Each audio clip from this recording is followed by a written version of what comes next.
nasi tomato.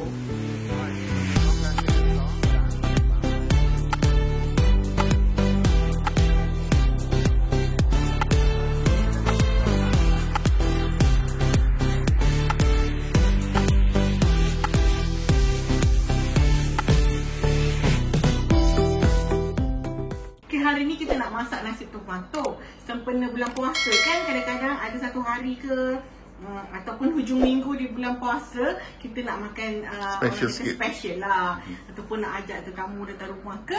So kita boleh masak nasi tomato. Sekarang kita pun orang ramai juga jual kat pasar Ramadan kan. Kadang-kadang puas lagi kita masak sendiri, kita boleh makan buka puasa dan boleh bawa sampai sahur. Okey, jom kita mulakan. Okay, nasi tomato ni senang sebab dia tak payah pakai rempah biryani ke apa-apalah. Cuma dia memang terjun dengan tomato. Tapi adalah bahan-bahan dia yang kena ada. Okay, jom kita mulakan dengan menghiris bahan tumis. Okay, ni bahan tumis dia. Bawang putih, bawang merah. Kak Ain nak lebih sikit je. Kak Ain pakai 1, 2, 3, 8 biji. Bawang yang kecil ni lagi sedap. Sebab dia memang dia punya tujuannya nak bagi wangi. Dan juga seperti biasalah 4 sekawan. Halia tak sebut. Yelah. Sorry lah. Bawang. Dan juga halia mesti kena ada. Dan tu lepas tu ni 4 sekawan. Dan juga 4 sekawan. Itu adalah bahan tumis dan juga daun pandan. Penting ini yang wajib-wajib bagi wangi. Okey, so Kak Ain nak hiris dah sekarang ni. Okey. Baru kita boleh mula.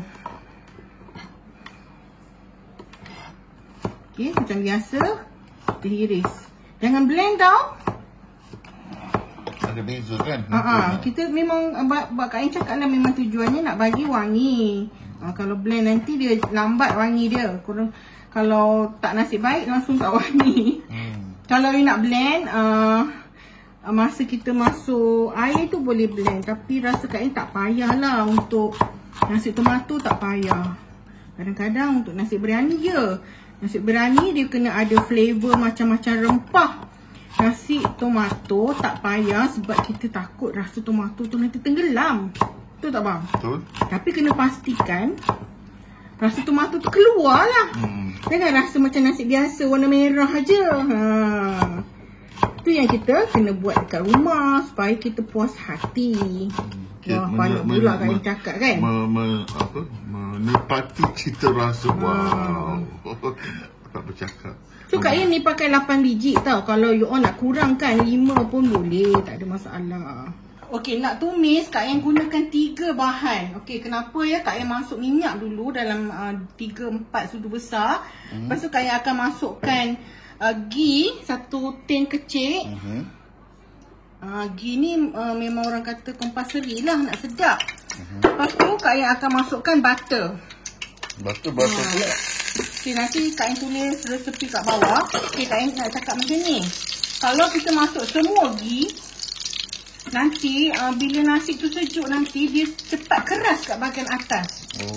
Dan juga butter ni bagi sedap. Ini Chef Fon punya, dia kata Kak Ain kalau masak apa-apa nasi, you kalau kata resepi cakap 200 gram, you half it to 100 to 100 ghee, 100 butter.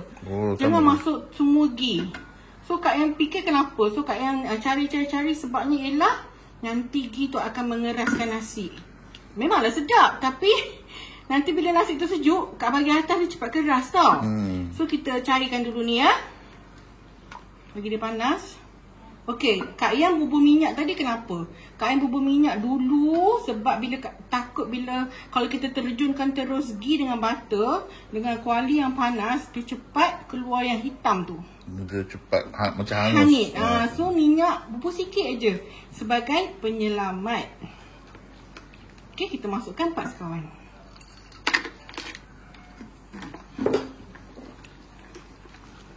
Tak berapa panas lagi ni. Sebab kita pakai dapur elektrik kan. Kalau kita Kak Ain, kalau kita buat macam ni dalam rice cooker boleh? Boleh. Betul, tumis dalam rice cooker terus kan? Tumis dalam rice cooker boleh. Ataupun kita masak nasi dalam rice cooker, kita tumis tempat lain, kita tuang pun boleh. Okey. Kak Ain selalu buat style macam tu. Sebabnya rice cooker kan selalu on off ke, dia off kan. So macam susah. So Kak Ain masuk nasi dengan sukatan air, susu semua masuk dalam rice cooker. Yang ni kita tumis dekat kuali, yang tuang je. So kita akan masukkan bawang Okay, yang ni proses ni memang penting.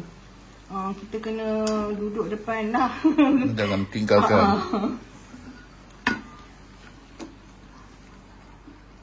Okay, kita masukkan daun pandan terus sekali. Kita tunggulah. Dia lambatlah sikit ni sebab pakai periuk ni. Kita tunggulah dia brown. Okey. Sekejap lagi kita datang kan. Okay, macam ni kan dia dah nak garing dah bang. Tapi belum sepenuhnya lah. So kita masukkan dulu kacang, patutnya kacang badam. Tapi Kak Ain pakai kacang gajus pun boleh masuk. So dia masak sikit lah dengan bawang ni bang. Dan juga kismis. Ni lah bahan-bahan yang nak bagi dia lagi sedap. Kismis hitam boleh, kismis kuning pun boleh. Okay, tengok ya. Tunggu sekejap dia garing lagi sikit lagi. Sikit lagi. Kita boleh masukkan bahan-bahan lain.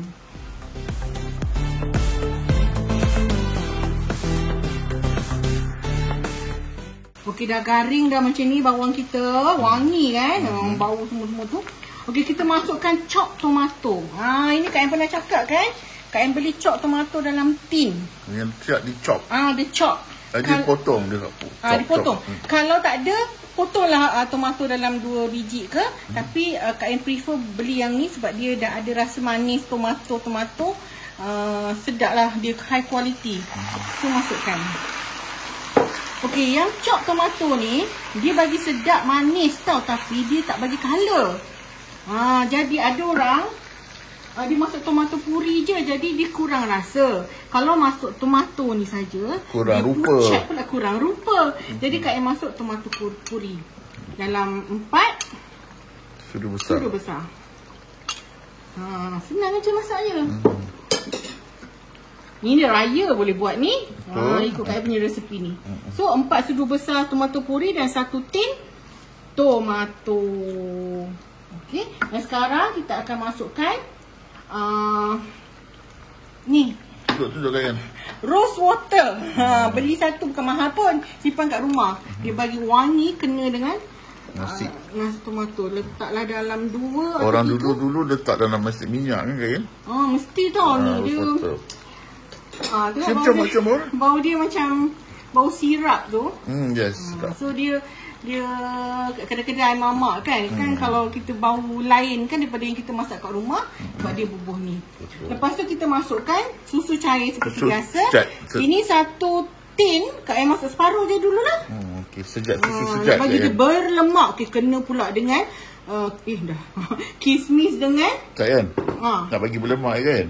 So ganti dengan santan boleh? Boleh. Boleh ya? Boleh, tapi janganlah bubuh sampai ni, bubuh 2-3 sudu cukup. Orang putih ada buat tau. Oh ya. Lepas tu orang putih dia soto tu pun dia ada bubuh santan. Lepas tu kita bubuh air. Air. Okey, Kak Ain punya ikut measurement 1 cup beras, 1 cup air. Equal measure. So kita Kak Ain guna tadi 3 mangkuk beras, so 3 mangkuk air. Okey. So masuklah. Masuk 3 mangkuk air. Jangan masuk beras dulu tau.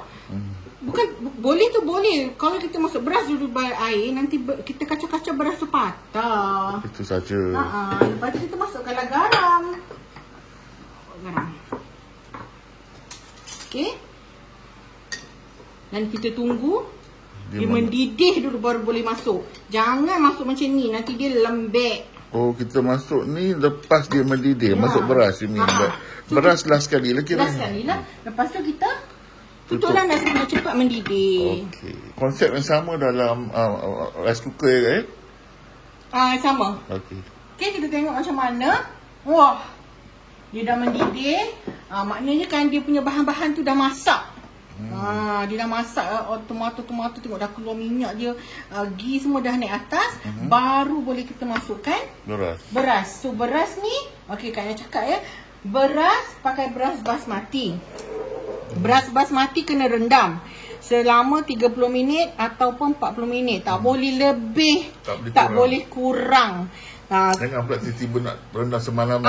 Semalaman ke apa nanti. Dia kalau masak banyak mana pun, kalau guna konsep tu, tapi kena toastkan lah. Bila 40 minit kita toastkan. Sama ada kita nak masak petang ke apa ke, tak kisah. Asalkan direndam tak lebih dari 40 minit dan ditoastkan. So ini Kak Endah, tengok dia dah jadi panjang. So dia jadi banyak.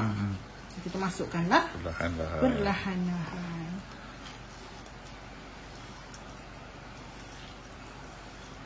Kita tengok dia memang dah toast betul ni. Dia kering habis. Dah kering. Okay, habiskan. Okay, kita kacau. Kacau banyak-banyak sangat ya. Kita kacau sekadar dia patah Kak Yan. Sekadar dia bercampur lah. Nak rasa sekarang pun tak guna sebab nanti dia akan jadi rasa lain. Kita kena rasa dengan nasi dia sekali baru betul. So kita tunggulah. Kalau rice cooker tu kita biarkan aje lah. Macam ni Kak Yan kena perlahankan api lah. Pakai dapur macam ni kan. Tutup. Dan tunggulah nasi ni masak. Okey, nasi kita insya-Allah dah masak lah. So Kak Yan macam ni ya. Kak Yan guna periuk. Kak Yan tak guna rice cooker. Kalau nak guna rice cooker tak payah buat benda-benda macam ni lah. Tapi sebenarnya nak sedap masak nasi-nasi ni guna periuk. Ataupun orang selalu guna kukus. Dia kalau rice cooker tu dia akan memecahkan beras. Tapi kalau kita nak selamat guna je lah. Tapi Kak Yan guna periuk. So bila nasi tu dah masak, dia masih lagi lembut. So Kak Yan tak nak penutup air dari ni jatuh. So Kak Yan akan letak air lemon fall macam ni lah. Kita angkat lah sekali kan. Bismillahirrahmanirrahim. Alhamdulillah. Kak Yan. Tengok dia masih masak lagi, masih lembut. Kalanya so, pun cantik dah. Api lah. Tengok dia cantik tau. Dia tak pecah-pecah. So kalau rice cooker tambah pula bila dah masak kita biarkan je penutup dia. Air dia jatuh. So dia tak cantik. Ini masih panas. Tengok. Lagi satu bila kita nak kacau, jangan kacau macam tu tau. Dia dari bawah ke atas slow. Tengok cantik tak? Masa ni kalau boleh kita buka. Masa ni memang dah masak. Kak Yan dah rasa dah tadi. Sedap dah Kak Yan. Tengok ya. Dia dah masak lah. Sedap dah Kak Yan. Sedap. So dia masa ni dia masih lagi ada proses memasak lah. So kita keluarkan biar asap-asap dia keluar. So bila kita nak makan tengah panas-panas ni dia lembut sikit. So kita biarkan dia anginkan. So, macam ni lah kalau kita nak masak kan. Tengok cantik kan. Betul cara rendam, betul cara masak dapat macam ni. Okay, so kita nak makan dah. Alhamdulillah.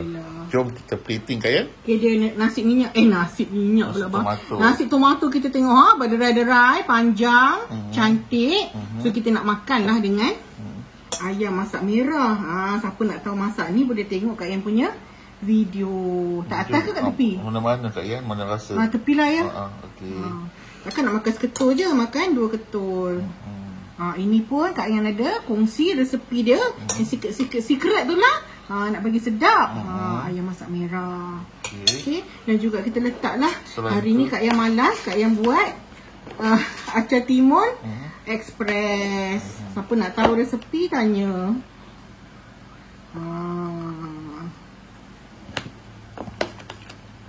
Ini selalunya Kak Yan makan macam ni kan? Tomato. Kalau orang kat rumah memang masak. Kalau rajin buatlah dalca. Dalca pun Kak Yan ada kongsikan resepinya. Okey, cantik dah. Cukup.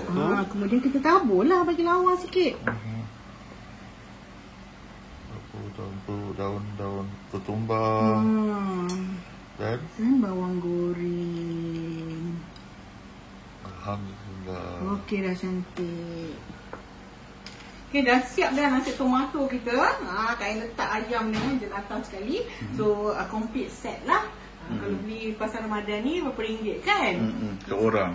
Seorang. So, kita beli untuk 2 orang. Kat pasar Ramadan kita boleh masak seperiuk kat rumah. Macam tu lah kira-kira. Lebih kurang lah kan? So, terima kasih lah tengok Kak Yan punya channel. Yang baru datang tu selamat datang. Salam kenal dari kalian. Terima kasih banyak-banyak. Dan semoga kita berjumpa di episod yang akan datang. Sebelum tu jangan lupa like dan subscribe. Okey, kita jumpa lagi. Bye.